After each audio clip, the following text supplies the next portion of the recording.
Assalamualaikum warahmatullahi wabarakatuh. Halo teman semua. Kampanye merupakan kegiatan pasangan calon atau peserta pilkada untuk mempengaruhi pemilih dengan cara mereka menawarkan visi, misi, dan program mereka kepada pemilih. Dengan harapan para pemilih bisa menggeser pilihan politiknya, bisa merubah sikap politiknya karena mereka punya kesempatan mengenal lebih dalam, lebih dekat semua peserta pilkada yang ada di daerah masing-masing, sehingga begitu bagi yang punya pilihan, yang tadinya sudah punya pilihan, bisa menggeser pilihan politiknya ke A, ke B, ke C. Bagi yang tadinya tidak peduli menjadi lebih peduli. Itu adalah harapan terbesar dari setiap pasangan calon yang melaksanakan kampanye. Bagaimana penawaran visi, misi, dan program itu dilakukan, metode apa yang digunakan, kemudian pendekatan seperti apa yang dilakukan. Nah, saya sudah membahas itu di video-video sebelumnya, teman-teman nanti bisa melihat kembali ya. Nah, sekarang kita melihat ada beberapa larangan di dalam kampanye yang harus dan wajib sifatnya ditaati, dipatuhi semua pihak yang terlibat dalam kampanye. Larangannya apa saja? Pertama, peserta kampanye atau pelaksana kampanye atau siapapun yang ada dalam kampanye itu dilarang mempersoalkan dasar negara, Pancasila, UUD 1945. Kemudian menghina seseorang, agama, ras, golongan, menghina pasangan calon dan partai politik. Kemudian melakukan kampanye hitam, menghasut, memfitnah, memprovokasi, mengadu domba. Ya, ini mudah sekali dilakukan dan mudah sekali terjadi, dan ini bahkan sering terjadi. Anda bisa lihat nanti di media sosial itu, bahkan lebih, kita kadang-kadang agak ngeri-ngeri sedap membacanya ya. Kemudian menggunakan kekerasan, ancaman kekerasan atau menganjurkan penggunaan kekerasan. Dilarang juga mengganggu keamanan, ketertiban, dan ketentraman umum. Ya, jadi seberapapun semangat Anda, kita semua mengikut kegiatan kampanye, jangan sampai ketertiban umum dilanggar. Merusak dan atau menghilangkan alat peraga kampanye. Nah, ini di beberapa tempat, di beberapa wilayah sudah banyak terjadi.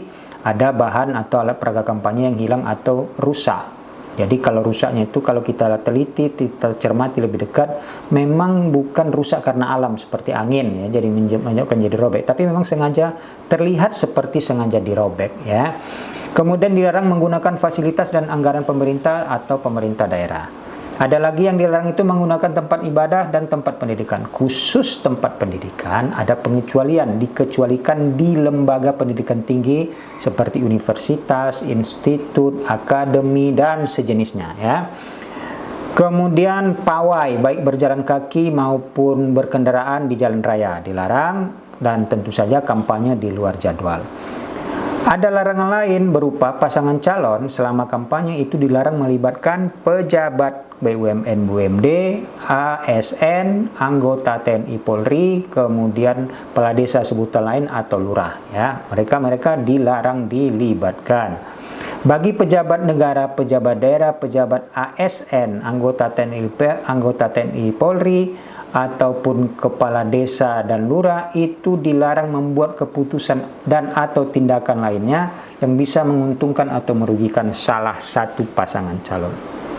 Bagi petahana dilarang menggunakan fasilitas yang terkait dengan jabatannya. Rumah dinas dijadikan tempat kumpul-kumpul tim kampanye, itu tidak boleh ya.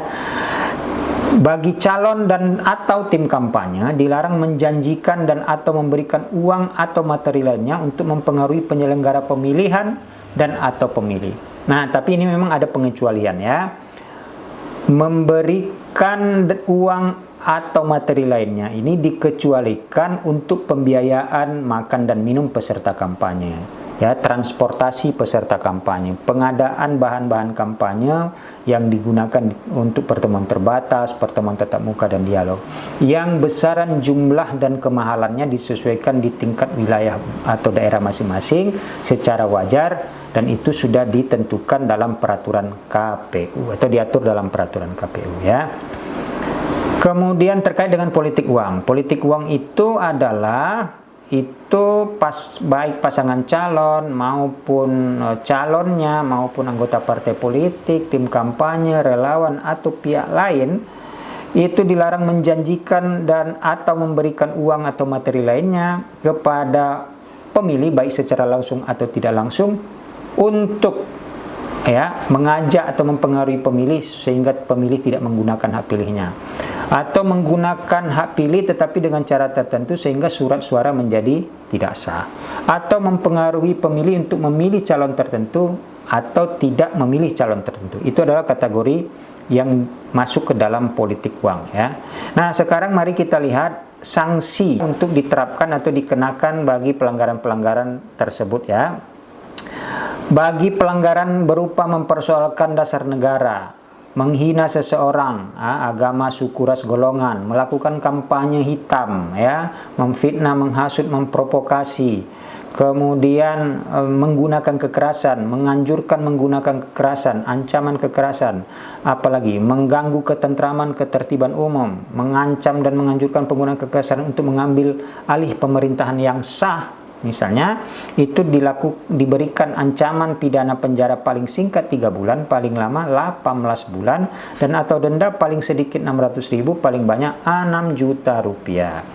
Bagi jenis pelanggaran merusak dan menghilangkan alat peraga kampanye, menggunakan fasilitas dan anggaran pemerintah daerah, menggunakan tempat ibadah dan tempat pendidikan, melakukan pawai, ya, itu ancaman pidananya paling singkat penjaranya 1 bulan, paling lama 6 bulan, dan denda paling sedikit 100.000, paling banyak 1 juta. Bisa juga, ya, ancaman atau bisa juga sanksi administrasinya khusus pelanggaran menggunakan tempat ibadah dan tempat pendidikan serta pawai. Ada tambahan sanksi administrasi berupa peringatan tertulis, ya, walaupun belum menimbulkan gangguan, tapi ada potensi itu bisa pengawas bisa memberikan peringatan tertulis, dan bisa juga menghentikan kegiatan kampanye baik di wilayah tersebut maupun di wilayah lain yang akan terdampak. Nah, kira-kira gitu. Ada juga ancaman pidana bagi yang mengganggu atau mengacau, menghalangi pelaksanaan kampanye, ya, sehingga tidak bisa dilaksanakan kampanye oleh seseorang atau seorang calon, maka itu adalah masuk kategori pelanggaran yang bisa diancam pidana berupa pidana penjara paling singkat 1 bulan, paling lama 6 bulan, dan atau denda paling sedikit 600.000, paling banyak 6 juta rupiah. Kemudian ada lagi, ya, sanksi pidana bagi pasangan selain pasangan calon, tim relawan dan atau pihak lain, ya. Sorry, ini politik uang, sanksi politik uang, ya, yang saya maksud.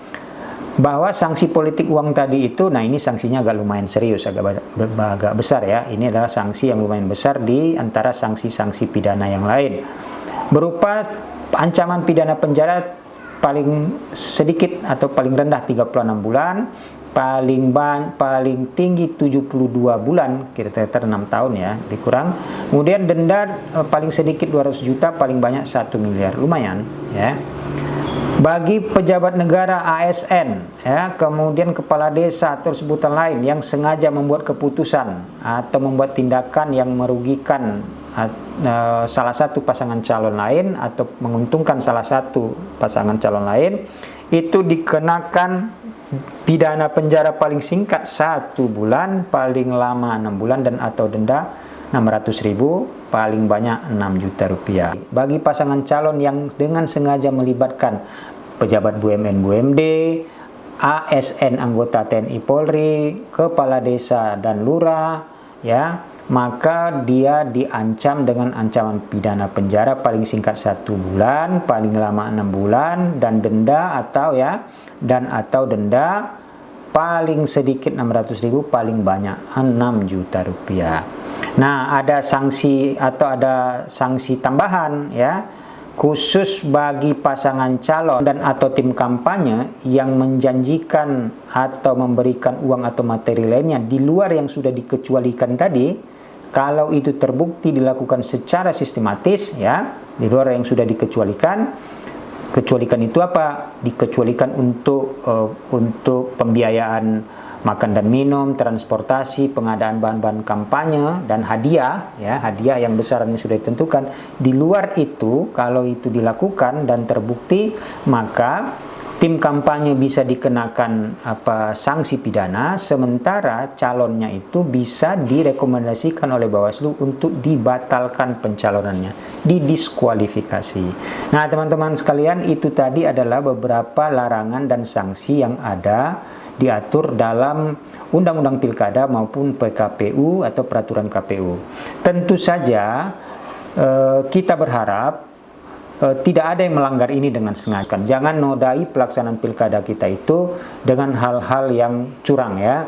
Raihlah kemenangan dengan cara-cara yang berintegritas, dengan cara-cara yang jujur ya. Lalu bagi masyarakat yang menemukan kalau ada pelanggaran atau itu diduga adalah pelanggaran kampanye, laporkan saja kepada pengawas yang ada di lingkungan sekitar terdekat. Ya, karena pengawas kita itu ada mulai dari pusat sampai ke level desa. Laporkan, nanti biar teman-teman pengawas yang akan menindaklanjutinya. Kita berharap teman-teman pengawas juga menindaklanjuti dulu secara cepat, kemudian lakukan secara transparan dan profesional.